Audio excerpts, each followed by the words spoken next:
नमस्कार दोस्तों, मैं जितेंद्र वैशला रामबाण एकेडमी की तरफ से आपका एक बार फिर से हार्दिक स्वागत करता हूं।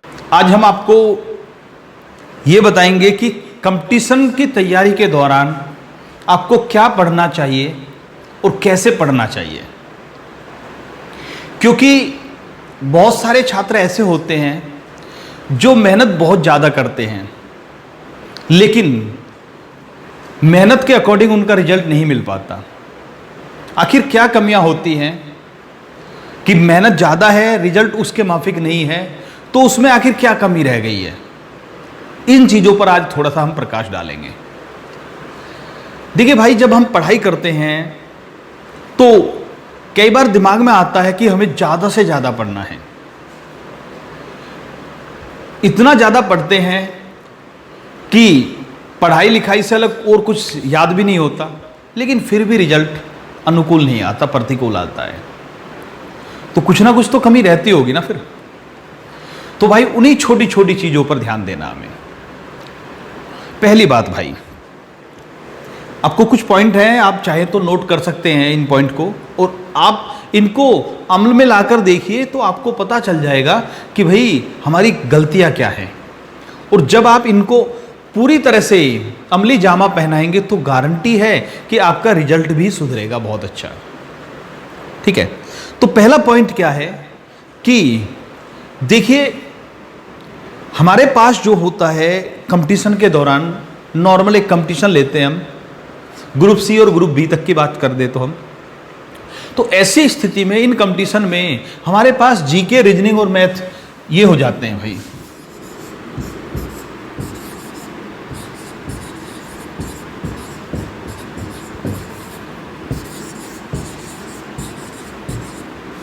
जीके, रीजनिंग, मैथ्स लगभग सभी कंपटीशन में आ रहे हैं। कुछ कंपटीशन में इंग्लिश लगा देते हैं, कुछ में हिंदी लगा देते हैं। अब ऐसी स्थिति में हमारा जो एरिया है वो बहुत वाइड हो गया है, बहुत कुछ पढ़ना पड़ता है। अगर जीके की बात करें तो इतने सारे सब्जेक्ट आ गए इसमें, इससे अलग फिर करंट अफेयर्स जुड़ गया और बहुत सारी चीज़ें हो जाती हैं।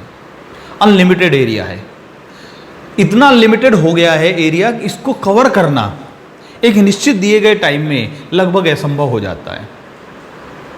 ठीक है, तो आपको करना क्या है? देखिए, सबसे पहली जो चीज है वो ये है कि ज्यादा मत पढ़ो, अच्छा पढ़ो।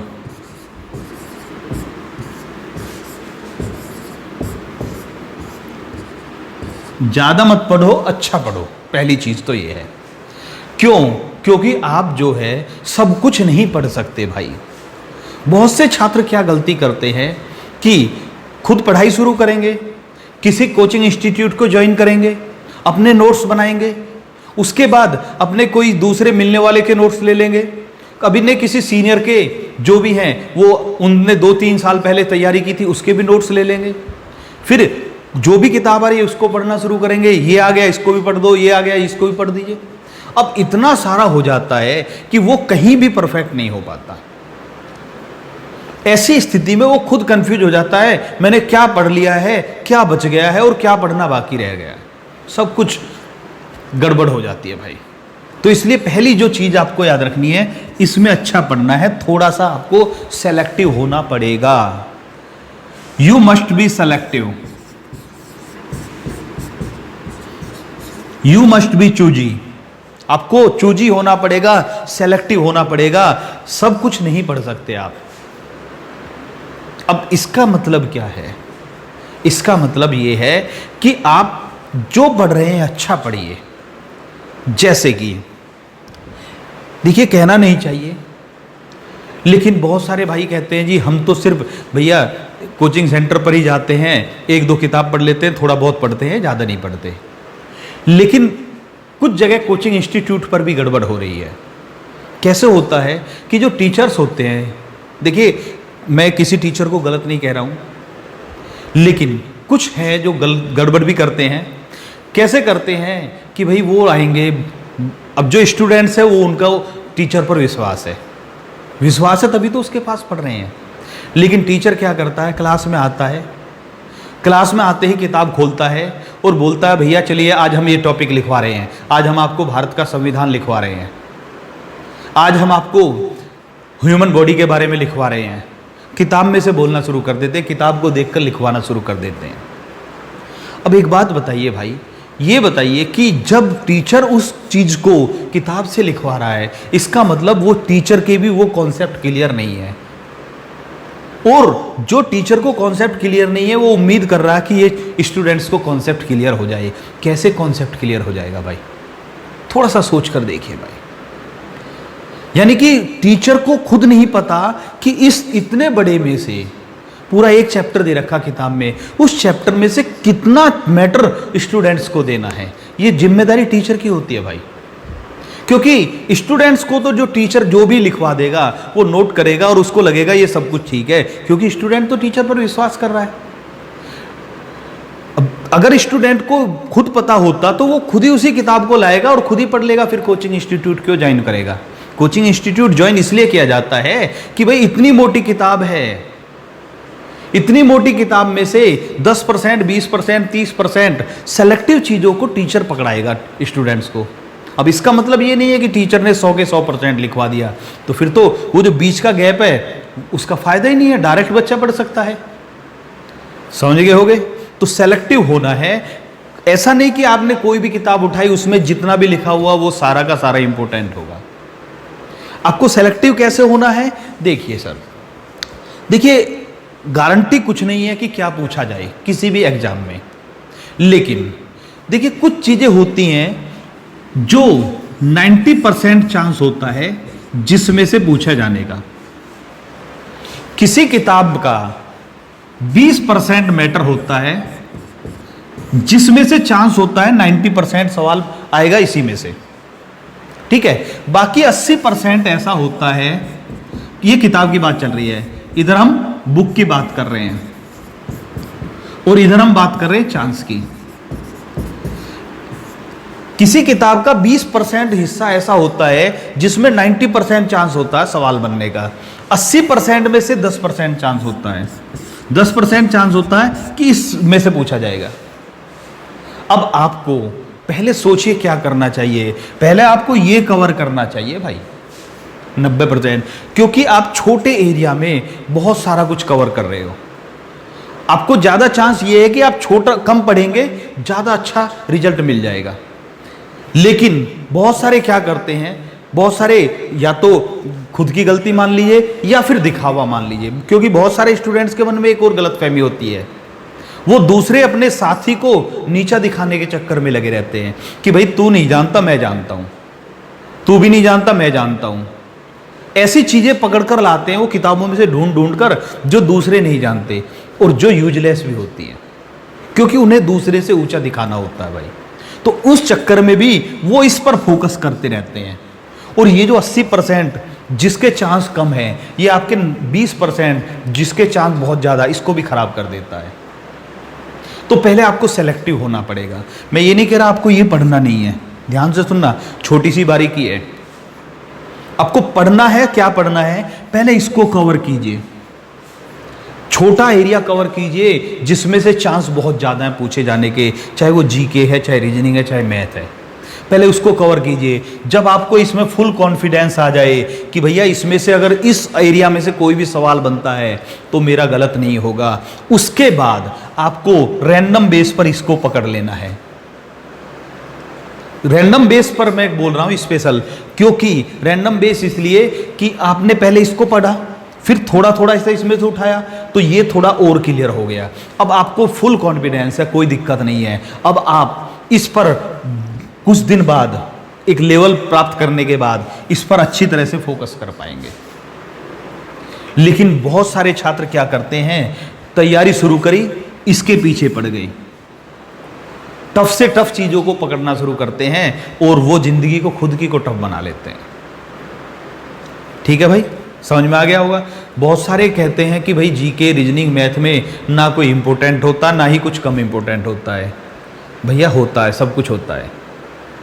ये टीचर को देखना पड़ता है आज की डेट में क्या चल रहा है, ये टीचर की जिम्मेदारी है। समझ में आ गया। अगर टीचर एग्जाम के पैटर्न को पकड़ रहा है तो वो बच्चों को उसी दिशा में धीरे धीरे मोड़ लेता है। ये टीचर की जिम्मेदारी बनती है। उदाहरण के लिए बात करते हैं, अब से 15 साल पहले के आप एक पेपर उठा लीजिए किसी भी लेवल के, उसमें एनवायरनमेंट या पर्यावरण से संबंधित कोई सवाल नहीं हुआ करते थे। फिर धीरे धीरे पर्यावरण और एनवायरनमेंट यानी बढ़ना शुरू हुए और आज हाल देखिए हर एग्जाम में एनवायरनमेंट से संबंधित सवाल आएंगे ही आएंगे। तो अगर टीचर अभी भी उसको छोड़ेगा तो गड़बड़ है।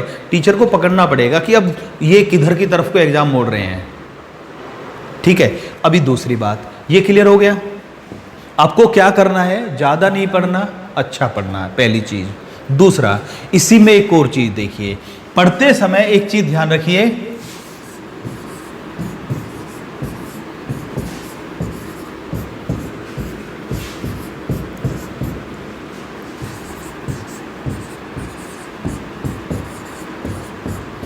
वह मत पढ़ो जो आपको अच्छा लगता है।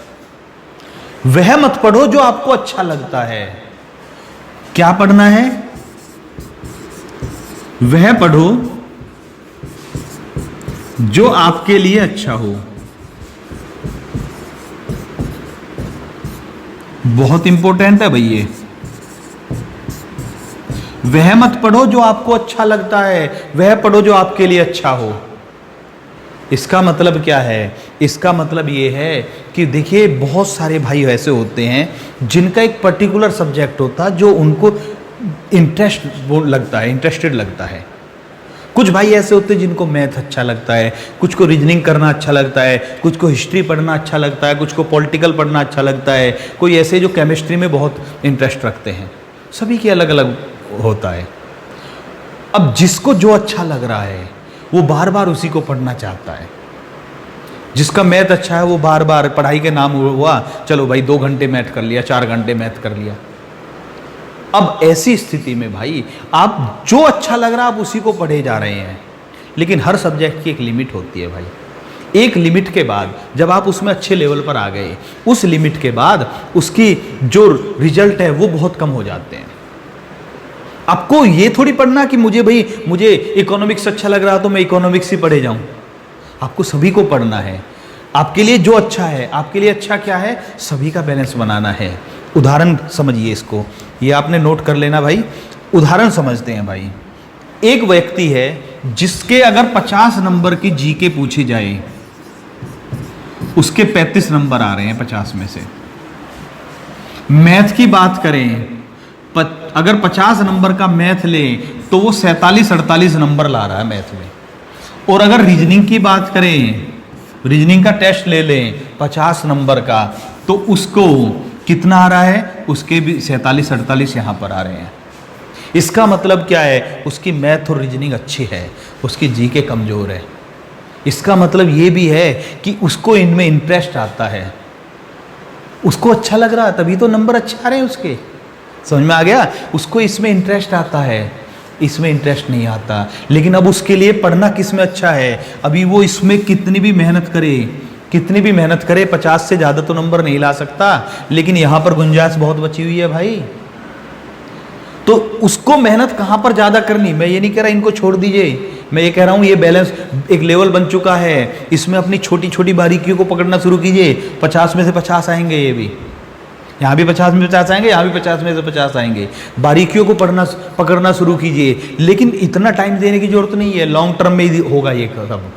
आप सोचिए कि एक दिन में 24 घंटे में से 12 घंटे मैथ निकाल दिए तो गड़बड़ हो जाएगी, आप 50 तब भी नहीं ले पाएंगे, लेकिन ये और डाउन होना शुरू हो जाएगा। अब आपको मेहनत कहाँ करनी है, यहाँ पर करनी है। आपको ये अच्छा लग रहा था, आपके लिए अच्छा ये है। क्या पढ़ना है, जो आपके लिए अच्छा है। समझ में आ गया भाई? तीसरी चीज़, अभी हमने 2 चीज़ बताई, आपको ज़्यादा नहीं पढ़ना, अच्छा पढ़ना है। दूसरा हमने आपको क्या बताया, हमने बताया वह मत पढ़ो जो आपको अच्छा लग रहा है, वह पढ़ो जो आपके लिए अच्छा है। एक और चीज़, ज़्यादा पढ़ने से ही बात करते हैं सर। देखिए बहुत सारे भाई क्या करते हैं कि इतना ज़्यादा पढ़ते हैं कि अपने सेहत का भी ख्याल नहीं होता उन्हें। तो भाई देखिए आपको कितना पढ़ना है ये भी ध्यान रखिए। पहली बात तो ये डिपेंड करता है कि आप कौन सा एग्ज़ाम देने जा रहे हैं, क्लास 3, क्लास 2 या क्लास 1।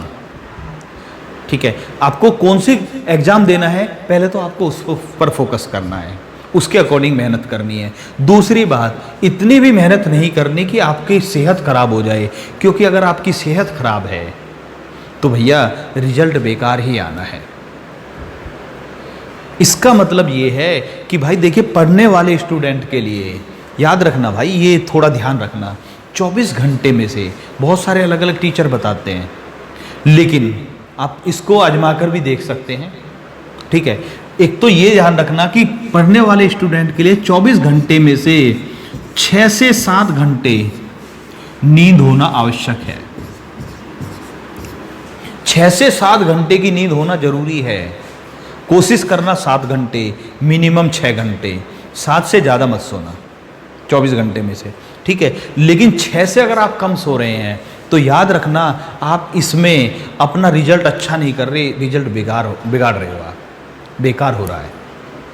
पहली चीज़ ये ध्यान रखना। दूसरी चीज़ भाई, अगर आप पढ़ाई पर ज़्यादा ध्यान दे रहे हैं, नींद आपने पर्याप्त ली है, तो अगर बहुत सारे ऐसे होते हैं कि जिनको सिर्फ और सिर्फ टारगेट होता है कि भाई मुझे अब इस दौरान कुछ नहीं करना, सिर्फ पढ़ाई करनी है, आपको घर में कोई काम नहीं करना, पढ़ाई से अलग कुछ काम ही नहीं है आपके पास, तो ऐसे में एक तो ये रूटीन बनाइए भाई। दूसरा भाई, दूसरी ये ध्यान रखना कि या तो जॉगिंग या फिर हल्की दौड़, या तो जॉगिंग या हल्की दौड़, ये जरूर अनिवार्य रूप से अपने दिनचर्या में शामिल कीजिए, क्योंकि ये तो लिखा हुआ है, ये तो सभी कहते हैं कि अगर शरीर स्वस्थ है तो दिमाग भी स्वस्थ होगा। ठीक है, अब अगर बहुत सोच कर देखिए, आपने 6 महीने तैयारी करी और 6 महीने सिर्फ सोना और पढ़ना, इससे अलग कुछ नहीं किया, तो शरीर बेकार हो जाएगा। और याद रखना, आप शुरू के 15 दिन, 20 दिन, 1 महीना झेल सकते हो, उसके बाद आप नेगेटिव आना शुरू हो जाएंगे। इसलिए आपको जॉगिंग और दौड़ पर भी थोड़ा ध्यान देना है। क्लियर है? तीसरा, खाने में थोड़ा सा तली हुई चीज़ों का परहेज करना, ये सब तो जानते हैं, इन चीज़ों पर मैं ज़्यादा नहीं जा रहा। एक चीज़ और विशेष ध्यान रखना, जब भी आप पढ़ें तो पढ़ते समय आपको किस्त का इस्तेमाल करना है। अब ये किस्त क्या आ गई, इंस्टॉलमेंट कहाँ से आ गई पढ़ाई में? तो भैया किस्त का इस्तेमाल क्या करना है, अगर आप रिजल्ट चाहते हैं तो कभी भी लगातार एक साथ बैठकर 5 घंटे मत पढ़िए भाई। आपको देखना है टोटल मतलब कितना टाइम पढ़ना है। आप ये देखिए कि आप तैयारी किस लेवल की कर रहे हैं, 24 घंटे में से कितना टाइम आप पढ़ाई पर देना चाहते हैं, उस जितना टाइम देना चाहते हैं उसका टाइम टेबल बनाना। ये सब चीज़ों पर मैं ध्यान इसलिए नहीं दे रहा हूँ क्योंकि ये सब कॉमन चीज़ें, टाइम टेबल वगैरह, टाइम टेबल बनाना है, लेकिन टाइम टेबल बनाते समय उसमें हमारी चीज़ जोड़ देना, किस्त। किस्त का मतलब क्या है?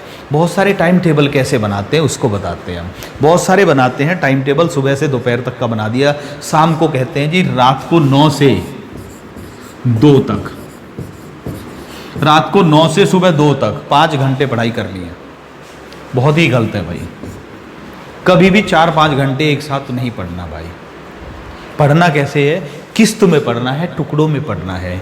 कभी भी कोशिश करना 1.5 घंटे, 1.5 आवर, इतना पढ़ने के बाद लगभग 10 से 15 मिनट का ब्रेक होना जरूरी है।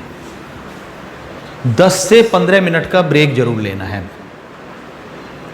अगर आप लगातार 5 घंटे पढ़ रहे हैं, ध्यान से सुनना जो मैं बता रहा हूं, आप लगातार 5 घंटे पढ़िए। दूसरा, मेरे कहने से 1.5 घंटे के 3 पोर्शन बनाइए, 15-15 मिनट के ब्रेक के। यहाँ पर कोई ज़रूरत नहीं है। तो एक बंदा पढ़ता है 9 से 2 बजे तक और एक बंदा पढ़ता 1.5 घंटे पढ़ा, 15 मिनट ब्रेक, 1.5 घंटे पढ़ा, 15 मिनट ब्रेक, और फिर 1.5 घंटे पढ़ा। ठीक है, तो टोटल 5 घंटे, 5 घंटे लगातार और एक 4.5 घंटे पढ़ा है, 30 मिनट का ब्रेक है। इसका रिजल्ट उस 5 घंटे वाले लगातार पढ़ने वाले से बहुत अच्छा निकलने वाला है भाई। जो लगातार 5 घंटे पढ़ रहा है उसकी अपेक्षा 4.5 घंटे पढ़कर आप अच्छा प्रोडक्शन दे सकते हैं। ये ध्यान रखना भाई। तो आपको पढ़ना है, किस्तों में पढ़ना है, बीच में ब्रेक लेना है। ठीक है, दूसरा भाई, पढ़ते समय जब ब्रेक ले तो ब्रेक लेते समय आपको क्या करना है, ऐसा नहीं कि भैया ब्रेक ले लिया, किताब उठा कर रख दी, फिर सोचने लगे अकबर कौन था, नाइट्रस ऑक्साइड क्या होती है, संविधान संशोधन क्या है, ये सब सोचने लगे, तो वो ब्रेक नहीं है। ब्रेक का मतलब ये होता है कि 15 मिनट तक पढ़ाई को उठा कर रख दीजिए, घूमिए फिरिए, थोड़ा सा बाहर ताज़ी हवा खाइए, मुँह धोइए, ताज़े पानी से मुँह धोना है, ताज़ी हवा को में घूमना है, थोड़ा सा किताब को बिल्कुल अलग रख देना है, 15 मिनट ऐसे की करना, बस असली ब्रेक यही होता है। ठीक है, तब देखिए रिजल्ट क्या आता है। एक और सर, एक आता भाई, बहुत सारे भाई मॉडल पेपर करते हैं। अभी जैसे लॉकडाउन चला हुआ है, मॉडल पेपर करने के तरीके अलग अलग होते हैं। मॉडल पेपर बहुत अच्छा है, किसी भी स्टूडेंट्स के लिए मॉडल पेपर करना बहुत अच्छा है, लेकिन अभी अलग अलग टाइम पर अलग अलग करना चाहिए। अभी लॉकडाउन चला हुआ, कोई एग्ज़ाम जल्दी में है नहीं, तो बहुत से कहेंगे जी क्या हमें मॉडल पेपर करना चाहिए? मैं कहूँगा करना चाहिए, लेकिन कैसे करना चाहिए उसको देखिए। देखिए अभी कोई भी मॉडल पेपर लीजिए आप, पहली बात तो ये कि आपको डेली मॉडल पेपर नहीं करना है। डेली मॉडल पेपर कब किया जाता है? जब एग्ज़ाम नज़दीक हो, तब भी 2 दिन में एक करना चाहिए। ठीक है, बहुत सारे एक दिन में 2 कर देते हैं, वो करना ना करना बराबर हो जाता है। अभी आप सोचिए कि 10 दिन में या 15 दिन में एक मॉडल पेपर करना है। अभी क्योंकि आपका पता है कि नज़दीक में कोई एग्ज़ाम नहीं है, तो 10 या 15 दिन का एक टारगेट बनाइए। 15 दिन बना लीजिए, महीने में 2। ठीक है, तो अब करना क्या है? पहले अभी आपने सपोज कीजिए आज ही आपने मॉडल पेपर सोल्व किया। अब आप जब उसको करें तो 100 नंबर का मान लिया 100 क्वेश्चन है। अभी इसमें जीके, रीजनिंग, मैथ सभी होंगे, तो सबसे पहले आपको सोल्व करना है। सोल्व करने के बाद थोड़ी देर बाद उसको जो है 10 मिनट 15 मिनट ब्रेक कर लीजिए। ब्रेक करने के बाद उसको मैच कीजिए। मैच करने के बाद आप ये देखेंगे कि जीके में आपके कितने नंबर हैं, मैथ में आपके कितने नंबर हैं और रीजनिंग में आपके कितने नंबर हैं।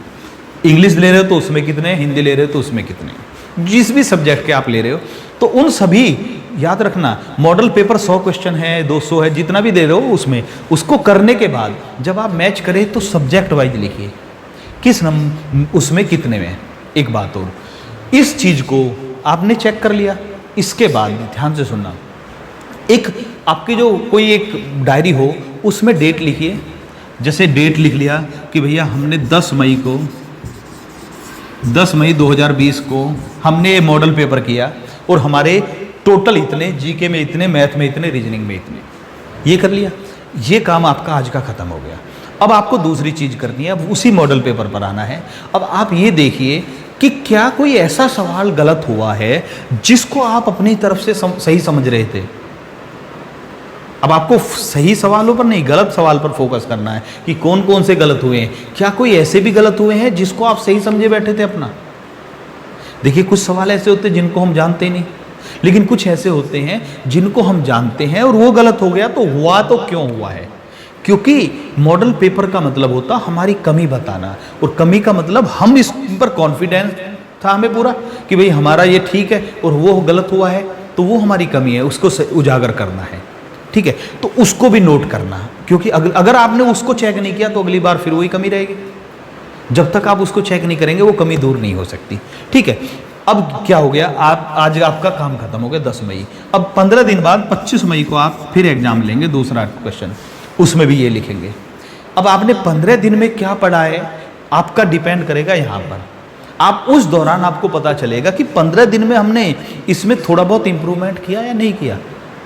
लेकिन याद रखना कभी भी 2 से नहीं आता, क्योंकि हो सकता है कि पहला इजी हो दूसरा टफ आ जाए, ऐसा भी तो होता है मॉडल पेपर। ठीक है, तो फिर उसके 15 दिन बाद फिर 10 जून को आ गया, फिर 25 जून को आ गया। इस तरह से जब आप 5 या 6 मॉडल पेपर कर चुके होंगे तो उस समय आपको पता चलेगा भाई, उस समय आपको पता चलेगा कि आपका इंप्रूवमेंट किस में हो रहा है, किस सब्जेक्ट में अभी भी आपको और मेहनत करने की जरूरत है। भाई समझ में आ गया होगा ये? तो बहुत सारी चीज़ें होती हैं, छोटी छोटी चीज़ें होती हैं जिनको आपको ध्यान रखना होता है। आज हमने आपको थोड़ा सा बताया मॉडल पेपर कैसे करना है। अभी 15 दिन से कम टाइम मत लेना एक मॉडल पेपर करने में। दूसरा, पढ़ाई के दौरान क्या क्या चीज़ों का ध्यान रखना है। देखिए ये सब चीज़ें हम आपको बीच बीच में बताते रहेंगे, क्योंकि ये इतना बड़ा टॉपिक है कि अगर मैं वीडियो बनाए तो 4-5 घंटे में आपको पूरी चीज़ सिस्टमेटिक वे में बता सकता हूँ। इतनी बड़ी वीडियो में आप भी बोर हो जाएंगे, तो थोड़ा पॉइंटों को ध्यान रखिए। फिर बीच में कभी जब आपकी डिमांड आएगी तो फिर एक और वीडियो बनाएंगे आपको पढ़ाई के दौरान। और जब एग्ज़ाम आपके नज़दीक आते रहेंगे तो पर्टिकुलर एग्ज़ाम पर में किस में आपको क्या तैयारी करनी है उसके बारे में भी हम वीडियो बनाते रहेंगे भाई। आपको ये वीडियो कैसी लगी है ये कमेंट में ज़रूर बताना, क्योंकि देखिए मेरी पहली वीडियो है जिसमें मैं आपको पढ़ने का तरीका बता रहा हूँ। अगर आप कमेंट्स करेंगे तो आगे भी मैं इस तरह की वीडियो बनाऊंगा, वरना फिर मैं जीके रीजनिंग मैथ पर ही आ जाऊंगा भाई। ठीक है भाइयों, धन्यवाद। आपसे फिर मुलाकात होगी। जय हिंद।